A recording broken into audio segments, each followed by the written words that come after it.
Chères téléspectatrices, chers téléspectateurs, je suis très heureux de vous retrouver aujourd'hui dans votre émission Science et civilisation, Ilm wa Hadara.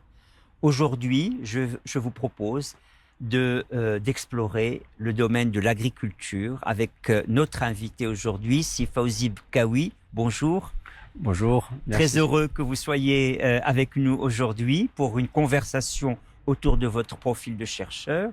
Monsieur Bkaoui, vous êtes aujourd'hui directeur de l'Institut de recherche agronomique ici à Rabat, puisque nous sommes à Rabat, à la Villa des Arts, que nous remercions pour leur accueil toujours si chaleureux. L'Institut national d'agronomie, c'est un institut qui est complètement dévolu à la recherche. C'est cela, vous ne faites pas d'enseignement. D'abord, merci Ciel pour l'invitation. Oui, effectivement, l'Institut national de recherche agronomique est spécialisé, focalisé sur la recherche agronomique. On reçoit des stagiaires pour faire des stages de licence, maîtrise et doctorat. On a 150 doctorants à l'Institut national de recherche agronomique, mais on ne délivre pas de diplôme. Ces diplômes sont affiliés à soit l'Institut agronomique, soit d'autres universités. C'est-à-dire que pour leur doctorat, ils sont obligés de s'inscrire à l'université et ils viennent chez vous faire leurs recherches. Effectivement. C'est un très joli partenariat.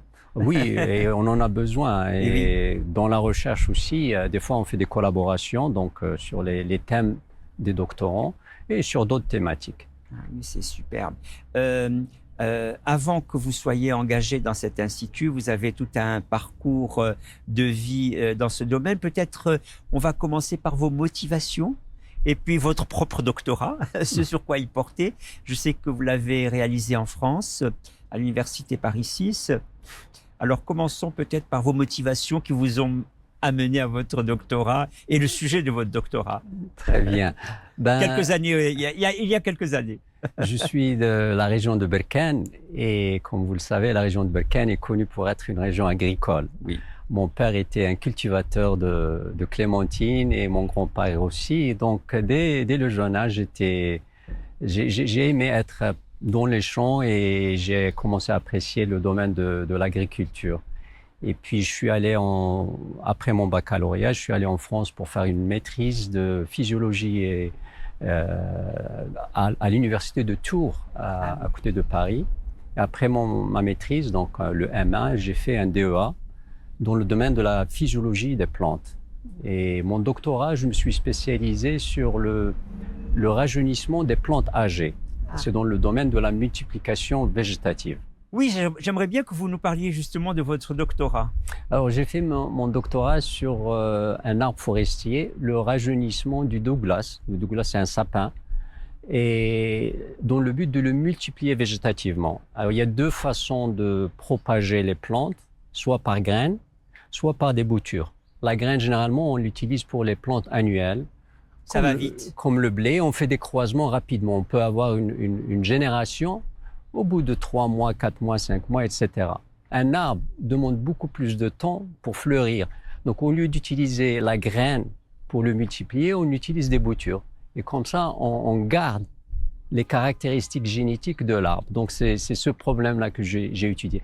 Le sujet est que plus l'arbre il est vieux, plus c'est difficile de le multiplier. Et oui, bien donc, évidemment. on doit le rajeunir. Ah oui, d'accord. Donc, c'était mon sujet de thèse. Ah, c'est extraordinaire. Et donc, après ce sujet, donc effectivement, vous nous avez parlé des motivations, le contexte familial et ce travail-là.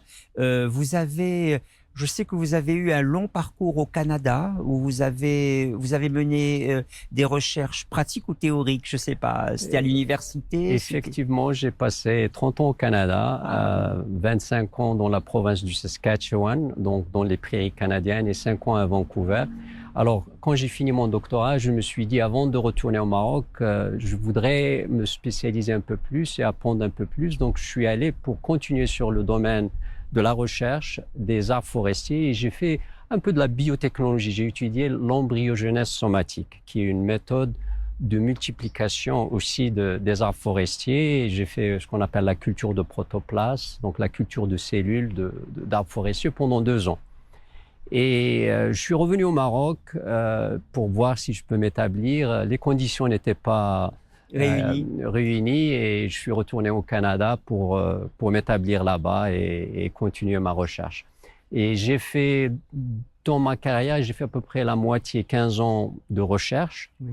Et les autres 15 années, j'ai fait de la gestion de la recherche. Ah, oui. Donc, quand j'ai continué la recherche, je me suis respécialisé ou continué dans le domaine de la biologie moléculaire. Dans les années 80, c'était le début de la biologie moléculaire. On découvrait les enzymes de restriction, les gènes, les clonages des gènes, comment améliorer les plantes à travers la modification génétique. Donc, j'ai appris ça. Le prix Nobel de François Jacob était passé par là. Voilà. C'était durant cette période. Et j'ai continué un peu dans la génomique aussi. Donc, la génomique, c'est l'étude du génome, donc de l'ensemble des gènes d'un organisme.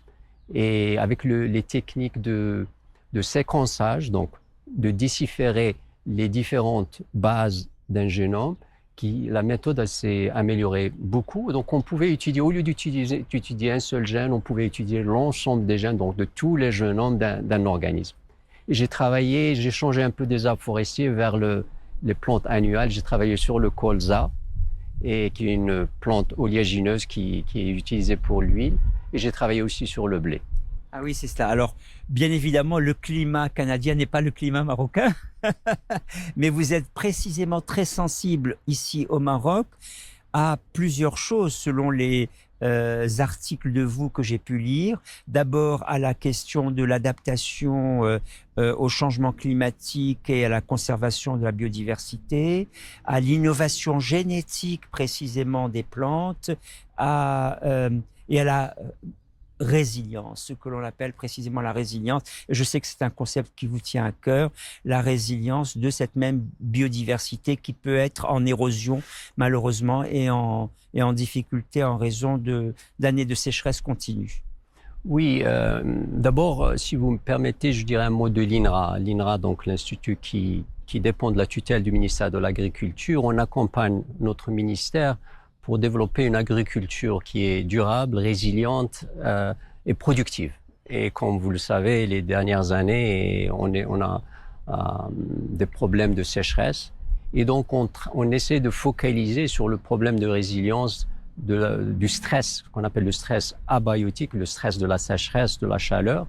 Et c'est un des sujets que nous travaillons dessus pour développer des plantes beaucoup plus adaptées à la sécheresse. Et en collaboration avec l'ICARDA et d'autres instituts, récemment, par exemple, on a développé des variétés de blé qui peuvent avoir un rendement de 30% de plus dans une année de sécheresse comparée à des variétés anciennes. Résistante précisément au stress hydrique. Je dirais tolérante. Résiliente oui. à la sécheresse, oui. Effectivement. Il y a d'autres méthodes on doit trouver des méthodes d'adaptation à la résilience.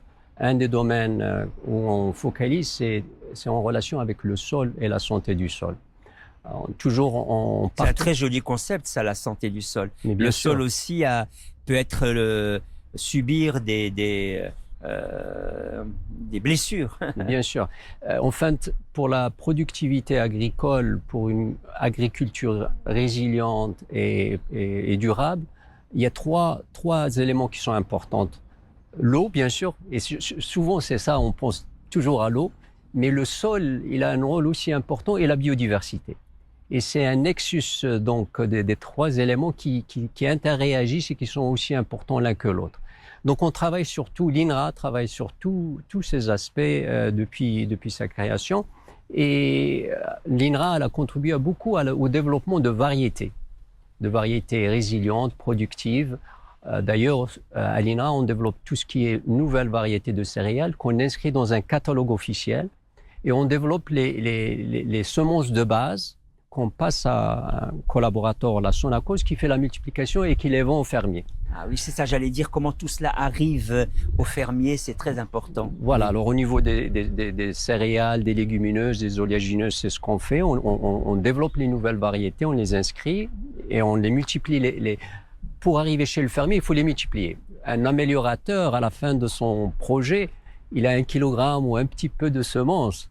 Pour le fermier, il faut des millions, des milliers de quintaux. Donc, il y a tout un processus qui prend 4 à 5 ans pour arriver chez le fermier. Au niveau des céréales, au niveau des arbres fruitiers et d'autres arbres, on sélectionne les arbres qui sont productifs, de bonne qualité.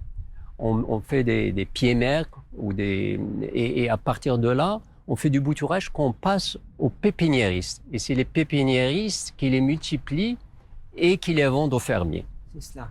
Là, c'est une chaîne, comment dirais-je, continue de votre institut, précisément aux fermiers. Alors, précisément, vous avez commencé à parler de la santé du sol.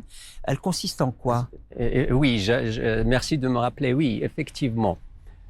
Notre sol, en général, il est malade. En général? En général, il est malade parce qu'il est pauvre en matière organique et à travers les monocultures.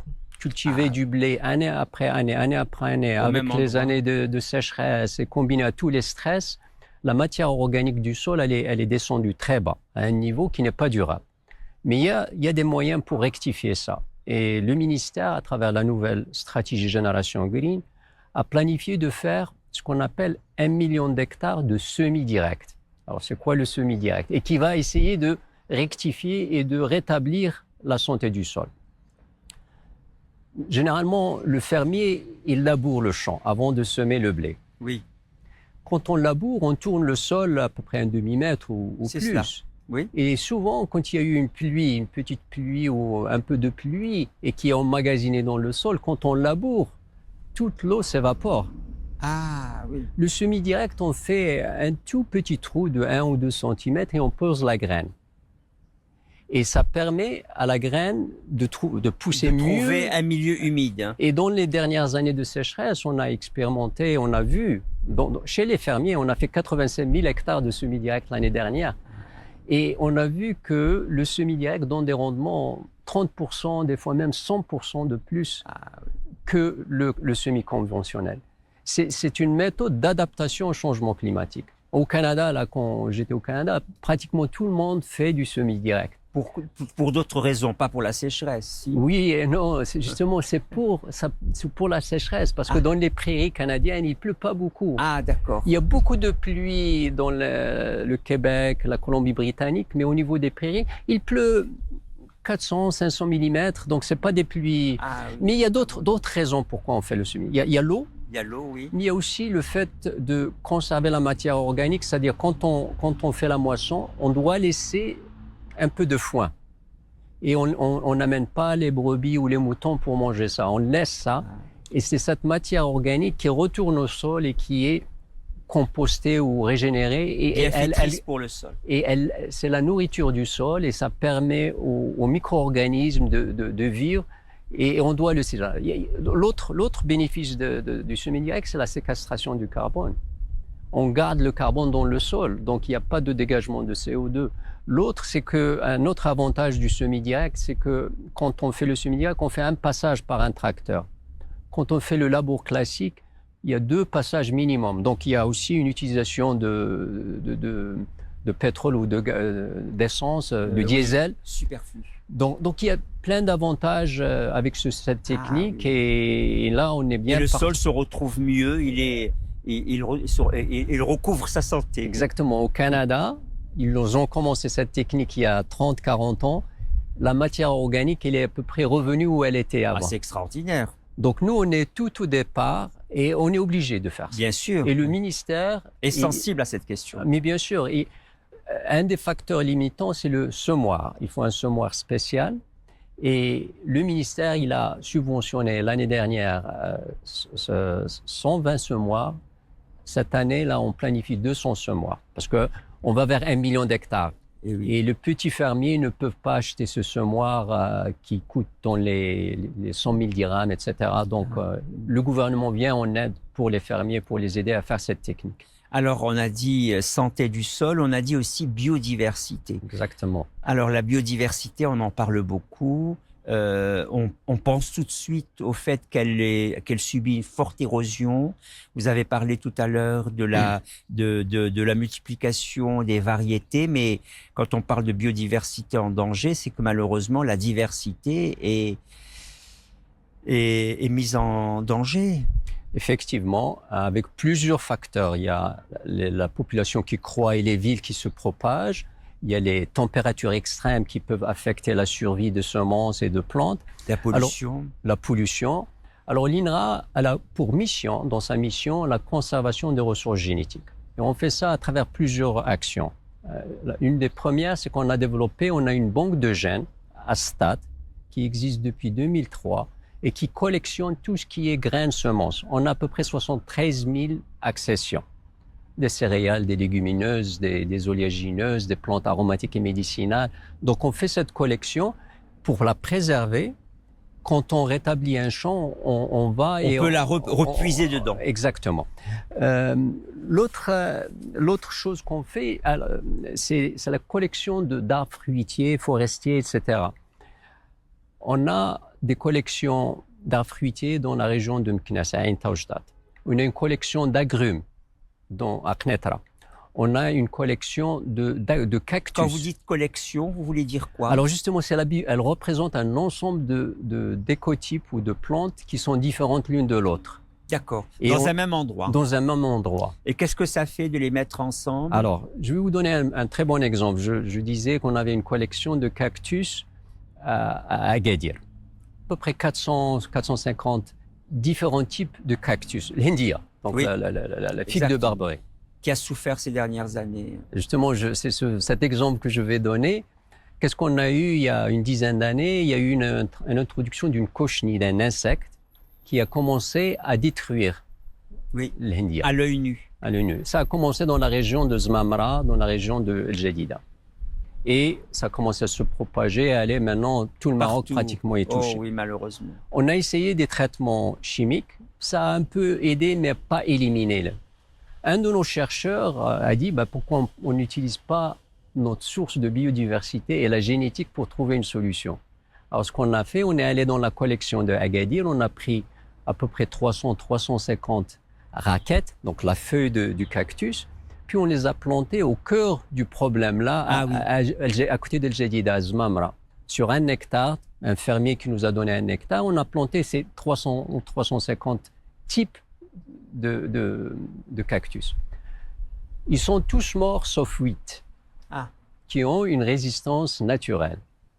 Et c'est ça un des avantages de la biodiversité. Donc, quand on l'élément comparatif. Voilà, quand on perd la biodiversité, on perd aussi notre sécurité, si vous voulez dire. Et maintenant, ce qu'on fait avec ces 8 variétés, on les a inscrits au catalogue officiel et on est en train de les multiplier avec le concours du ministère qui suit de très près ce programme, pour les redonner aux fermiers. L'année dernière, on a fait à peu près 6 000 hectares. Cette année, on prévoit plus de 20 000 hectares.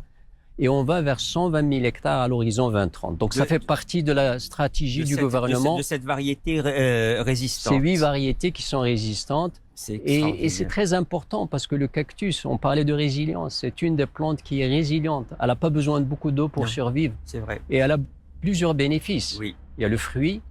Il y a les feuilles qu'on peut faire manger au bétail. Oui. Et puis il y a la graine maintenant qui est utilisée pour faire une huile très très chère et très valeureuse, avec une grande valeur. Effectivement. Et donc, si je comprends bien, si on s'occupe bien de cette biodiversité par les différentes collections dont vous avez parlé, si on s'occupe bien de la santé du sol, on peut prétendre à une forme de souveraineté alimentaire. Et bien sûr. Voilà, parce que c'est un des points, je sais, qui vous tient à cœur. Et on y arrive par les étapes que vous avez décrites. On en a oublié certaines d'étapes, en dehors de la santé du sol et de la biodiversité. L'eau. Oui, bien sûr. Et là aussi, la recherche elle a un rôle à jouer. Il y a différentes façons Il y a les programmes du gouvernement, construire de nouveaux barrages, le dessalement, faire des connexions entre les différents bassins. Mais au niveau de l'INRA, on a d'autres méthodes et d'autres outils. D'abord, on regarde les variétés qui sont résilientes, choisir les plantes qui sont plus résilientes. Au lieu de faire des plantes qui sont très voraces en eau, on choisit certaines qui ne demandent pas beaucoup d'eau, comme le caroubier, le pistachier, le caprier, qui ne sont pas très voraces en eau. Et il y a des méthodes aussi d'agronomie. Par exemple, on utilise les capteurs pour voir quels sont les besoins, quelle est la quantité d'eau disponible dans le sol pour donner uniquement la quantité nécessaire. Donc, c'est des méthodes, ce qu'on appelle d'agriculture de précision, qu'on est en train de développer et de valider au niveau de la recherche, au niveau de la station, pour un jour les transférer chez le fermier. Il y a une technique qu'on a utilisée à l'INRA qui s'appelle l'irrigation déficitaire. Qu'est-ce qu'on fait? On va dans un champ, on l'a fait sur le palmier dattier, sur l'olivier, sur les agrumes, et on regarde ce que le fermier donne comme eau. On fait un contrôle où on donne cette même quantité d'eau et on commence à réduire l'eau et regarder l'évolution jusqu'au moment où le rendement est affecté. C'est-à-dire on réduit l'eau, si le rendement est affecté, il y a des seuils. Et on a trouvé qu'on peut économiser jusqu'à 30% par cette méthode. Ah, oui. Et précisément, est-ce qu'il n'y a pas aussi le réusage de l'eau en dehors des techniques de précision dont vous avez parlé? Effectivement, c'est une autre méthode. Nous ne travaillons pas sur ce sujet, mais c'est un sujet très important. Je crois que notre confrère, notre collaborateur, l'Institut agronomique Hassan II, ils viennent juste de mettre au point une station pour étudier la repurification de l'eau et la réutilisation de l'eau. C'est ça, la réutilisation de l'eau. Alors effectivement, ce sont vos confrères. Je ne sais pas si on a déjà précisé le point. Votre institut est très distinct de l'institut vétérinaire vétérinaire Hassan II.